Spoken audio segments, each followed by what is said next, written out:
Disgraced hip-hop legend Sean Diddy Combs continues to make headlines in the wake of his sex trafficking arrest 2 Tiffany, right? weeks ago. Since his arrest in New York City, more accusers have come forward alleging the Bad Boy founders assaulted them. But a law firm in Texas says they have more alleged victims in the triple-digit numbers. Houston-based firm, the Busby Law Firm, claims more than 100 that is unreal.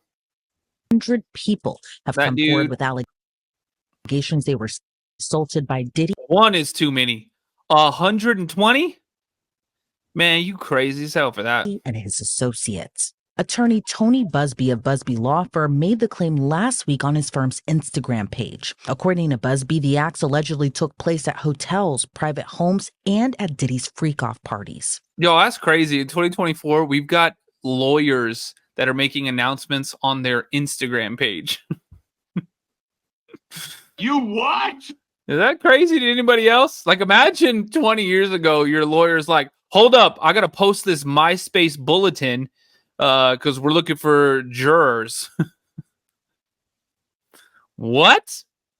The freak-offs have been at the center of the government's case against the mogul. According to Diddy's federal indictment, the acts known as freak-offs went on for hours and even days, and Diddy allegedly produced, directed, and recorded the encounters for his own pleasure. Man, you crazy as hell. Days. Sure. The freak-offs allegedly involved multiple workers and often involved drugs, including cocaine, ecstasy, and oh my God! Which, according Every to other word prosecutors, Diddy distributed to the victims to keep them obedient and compliant. According to the indictment, the freak-offs often occurred in hotels, and Diddy and members of his staff facilitated the freak-offs by booking the hotel rooms and stocking them with supplies, including drugs, baby oil, lubricant, extra linens, and lighting. According to the extra linens, they just had to throw that one in there. Indictment, the Bad Boy founder allegedly threatened victims' careers and livelihoods if they resisted participating in the freak-offs. Man, you crazy as hell for that. Federal agents raided his homes in March. They recovered items including baby oil, lubricant, AR-15s with defense serial numbers, and drugs. According to court documents, members of Diddy's entourage often carried guns, and the producer allegedly used a firearm to intimidate and threaten others, including victims and witnesses to his abuse.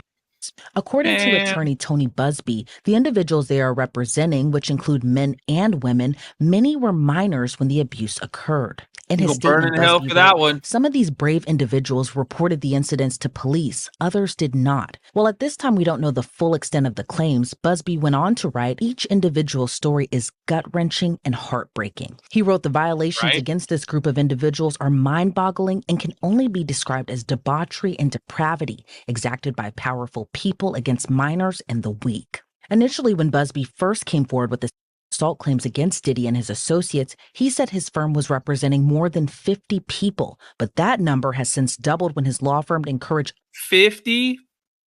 I already said it. One is too many. 50 is insane. Over 100, now 120? How dare you? Man, you're gonna burn in hell. Other victims to come forward. At this time, Busby has yet to file Kimberly, thank you! A formal lawsuit on behalf of more than the 100 alleged victims. The embattled producer, even though locked up, still faces nearly we just started a few minutes ago, 5-10 minutes. dozen lawsuits already, most recently from another woman in T-Money, exactly. And half of them are dudes. Harris County who accused Diddy and his bodyguard of drug rape and recording the assault in 2001 when she was 25 years old. Talia Graves claimed she was dating an employee of Diddy's at the time, and he leveraged that relationship to isolate her. She said she learned Diddy recorded the crime and shared it to others to degrade and humiliate her. That lawsuit came a week after. What the hell? That is crazy. Somebody that worked with him, his girlfriend, and Diddy's like, yo, I'm about to do this to your girl. That is crazy as hell. Man, you gonna burn in hell for this. Diddy was indicted on charges of racketeering, conspiracy, trafficking, and transportation to engage in prostitution. Since oh Lord, Wendy, thank you for the coffee. His arrest, the hip hop producer has denied any and all wrongdoing and has pleaded any and all. not guilty to the crimes. Man, But you two crazy federal as judges hell. have since denied his bail, and he'll remain in federal detention until his trial. This is a great time to bring on Texas-based criminal defense attorney. I know you're innocent until proven guilty, right? Like you're presumed innocent until you're proven guilty. But I mean, videotapes, 120 people. Come on. Attorney Bridget Williams. Bridget, always so great to see you. Now, a law firm in Houston says more than 100 people have come forward to them with allegations of assault against Diddy and Wait, who's arrested in New York? his associates. What's your reaction, especially given that huge number? It is such a huge number of women and people who are stating that they were assaulted. So it's a massive amount Women of and people. men.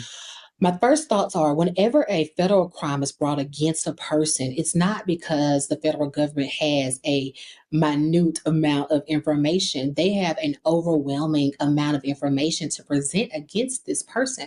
There's probably been years of investigatory work that has gone into place in order to bring these indictment charges. Right. Oh, by the way, this lady, Nina, looked like she got your glasses, or at least something close to them. An indictment I think you still pulled them off better, Nina. Where are you at, Nina? brings just knowledge to the person. The purpose of an indictment is to notify the person of what they are being charged. So they don't have to lay out all the evidence in an indictment. The sole purpose is just to notify of what they are being charged with. Oh, So hell. with that being said, as time progresses, I just expect more and more evidence to come to the surface. So we've seen some things already, but I can only imagine what else will be coming to the surface as this Right? Yeah, I can't wait to see the list also. Lucky Salem. progresses. And we do just want to kind of clarify that the alleged victims that have come forward are not a part of the federal indictment. Now, the firm also claims that many of the alleged victims were minors when the assault occurred. What are your thoughts on that? It's definitely heartbreaking to hear that individuals who were minors, they had this happen to them. It's heartbreaking to have any person, an adult or a minor, Right? to state that this is what happened to them. Assault matter. When we think of it from a legal standpoint, though, Y'all, do you think he's gonna get, you know what I'm saying? Like, do you think he's gonna become unalived? You know what I'm talking about? What do y'all think? I feel like,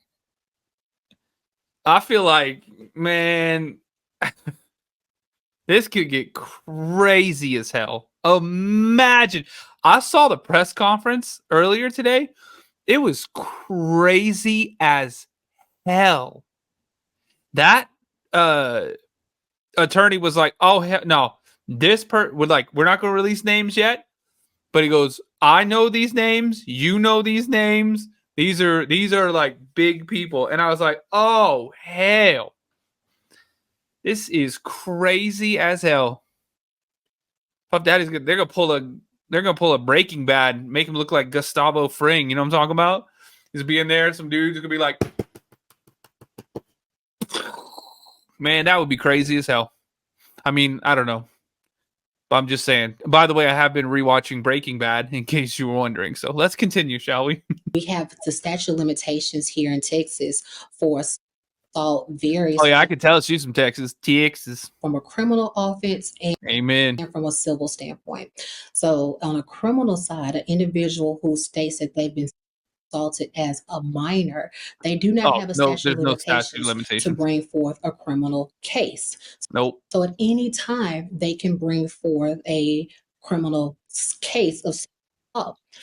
Wendy, thank you. However, on the civil side, when we're talking about a civil case, then if the offense happened when they were a minor, then they have 30 years to bring forth a civil suit against the person who they are saying that Get him.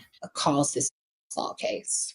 And there's always this debate of why victims don't come forward when things happen to them. intimidation from Diddy. Do you think that attributed to them being the alleged victims in this case, not wanting to come forward Of course it did. before his arrest last week or 2 weeks ago?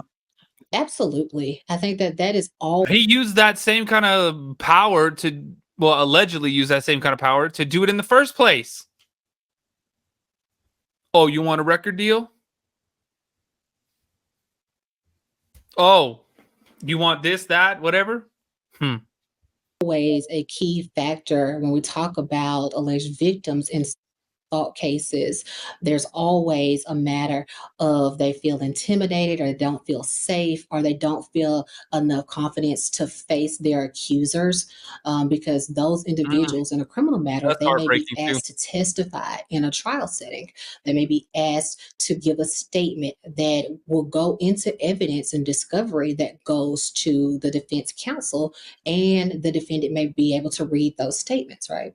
So they have to get to a point where they feel confident enough and safe enough to come forward to bring their case. And that's one of the reasons why the statute of limitations on the civil Renee, case thank is you. for such a long time, and why there is no statute of limitations for sexual assault against a child. And why do you think that Right. that Busby law firm hasn't filed a lawsuit yet with the claims? Right now, Diddy is facing the federal case in New York. Federal cases are always going to have precedent over any type of state law matters, especially when they're of this magnitude, right? So Diddy's facing 3 federal charges at this time period, one of them being racketeering. Racketeering is a case that is a very hard charge to prove. And so there's a lot of underlying crimes that will go into proving the racketeering case on the federal level. If the federal prosecutors can move forward with that case and they are successful there, it's going to be much easier for the state prosecutors to move forward on their criminal cases, because they may be able to insert some of that information into their trial setting if they have it. I would say that because they have that authority or a precedent to be able to move forward first there, I would be waiting if I was Busby as well, moving forward on the civil case and moving forward with trying to do criminal case as well. And I'm interested to know, Right. as far as the racketeering conspiracy and that being kind of harder to prove, why do you think that is? Because to me, in my mind, I'm always like, well, they can just like follow the money essentially. But what are your thoughts on why racketeering conspiracy might be a little harder to prove in this case? Racketeering is always going to be a hard case to prove, and that's because it is the elements for racketeering is pretty much an organized crime involving schemes to produce or elicit illegal financial gain for that organization. Yeah, business doing illegal things for money So there have to be or illicit purposes. a series of other crimes, of other specific examples of organized crime in order to prove the racketeering. And so that is going to be several instances that have to be proved, not just one time. It has to be multiple times. Multiple crimes have to be proven. So that could be bribery, arson, sexual assault. But it does seem like if even like a small percentage of these accusations are true, even if that's the case, I don't think so. I think probably damn near all of them, if not all of them. But even if the smallest percentages, that still sounds like 120 people, y'all, that have just come through already. Imagine. Crazy as hell. Renee, thank you. Almost there, y'all. Halfway. Thank you. Several different crimes have to be proven in order to move forward in a RICO or a racketeering case. And it's interesting, too, because Diddy has denied all wrongdoing on previous lawsuits when it comes to his alleged sexual misconduct, and denied all wrongdoing in his federal case. But with more than He's like, man, I can't buy myself out of this one. 100 people now coming forward to allege sexual assault, not just by Diddy, but his associates as well, too. How do you expect Diddy's attorneys to react to all of this? It's going to be tough. It's going to be tough Shredding. because, again, whenever we talk about shredding all the paperwork in their office. These individuals coming forward, one person, we may say, okay, well, we have a case where it's when your word against the other person's word. But there's so much overwhelming evidence in this particular case. Sometimes it's the defense's job to mitigate or reduce the damages or reduce the sentencing or prison time as much as possible. Sometimes that can be a strategy. In this particular case, Diddy is, like you stated, denying all wrongdoing at all. So I'm just going to be looking for what's going to be presented in the trial setting. Because right now we have some evidence, but we just don't know what will all be presented in the trial, and what evidence. Yo, TikTok says it's glitching. Yo, is it glitching on YouTube? Can you guys see me on YouTube? TikTok's always doing crazy stuff, so it probably is, honestly. That Diddy's defense counsel has in order to produce also. So that'll be very pertinent in order when he talks about his defense strategy. And speaking of defense strategy, what do you think Diddy's defense attorneys will be using kind of going forward with this trial? And I'm saying that in the sense of what type of strategy do you think they'll be using beyond that, these freak offs that had happened? Yo, can you see me on TikTok? I don't know why, but it like freaked out for a second. YouTube. No, it's fine on YouTube. It must be a TikTok thing. In hotel rooms, possibly at his mansions, were all consensual acts. What other type of kind of defense do you think they'll use beyond this was just consensual? That's a tough one, especially when we talk about the offenses that occur with minors, because minors cannot give consent, and so that's going to be a very tough defense whenever we are discussing the issues that went on with minors. So that one's going to be a tough one. But with the adults, individuals who are over the age of 18 years old, I think that's going to be the main defense strategy is consent. You provided consent. You were there. You were of your own free will to be there. And so, again, that will be the evidence that will be coming out in the trial setting. We'll just have to see exactly what they'll be putting forward. We won't know what their strategy that they can be using. We only have the evidence that the prosecutor has brought forward at this time. So I think as that continues to develop, we may see more and more things, and then we can say, okay, well, this is how they will calculate a defense strategy once we are privy to more information. And what are your thoughts about the prosecution in their case kind of going about this? Can they use any of the claims against Diddy, including these lawsuits and possibly these more than 100 alleged victims? Can they use any of that going forward in their case? They can try to, right? So we have different evidence parameters that they are not allowed to bring in any what we call prior bad acts, but that would be up to defense counsel to make objections to. A good prosecutor is going to try to insert that information into any trial. However, it's the defense's job to bring up that prior bad acts objection. Generally, they'll do that prior to the trial setting. Oh, hell, y'all. I restarted TikTok. Let's see if it works again. And Cheryl, thank you for the first super chat. Appreciate it.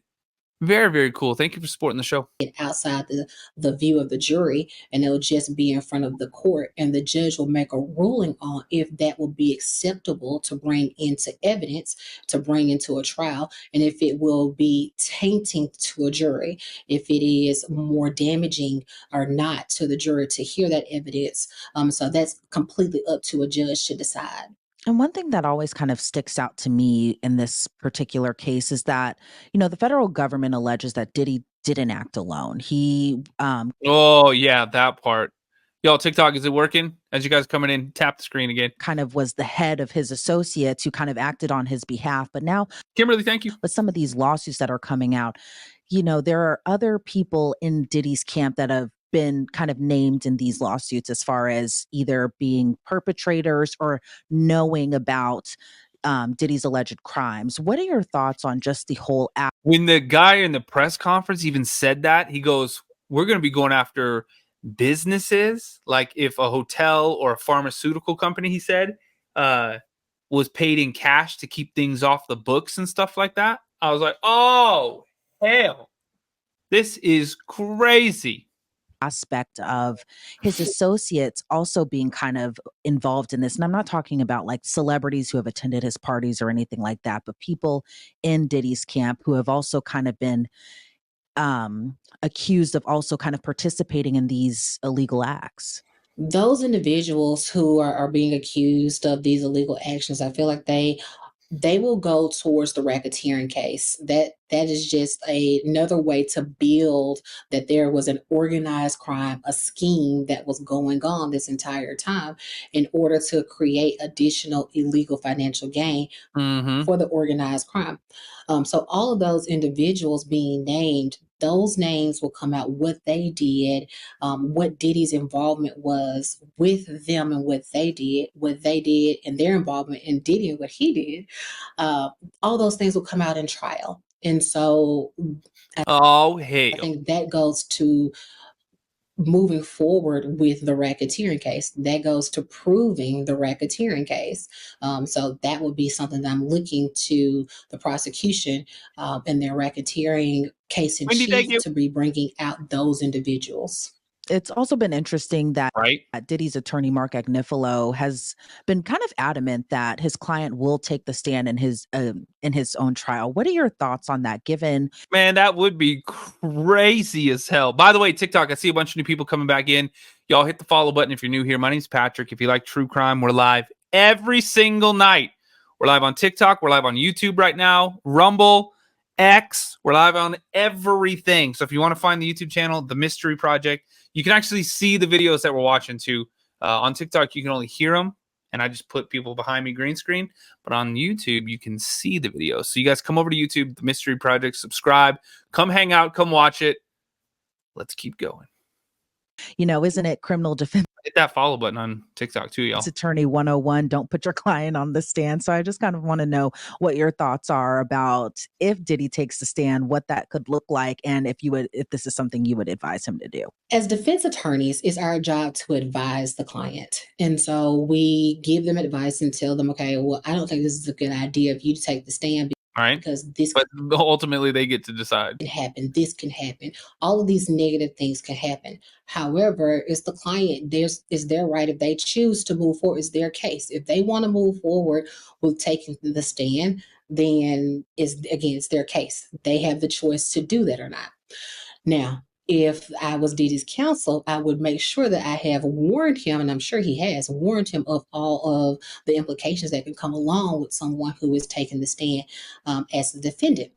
The prosecution has the right at that time to question him about any and everything at that time. And so it's not at a good, it's not a good position to be in, I would say, for Diddy to take the stand at this time with the information that we currently know.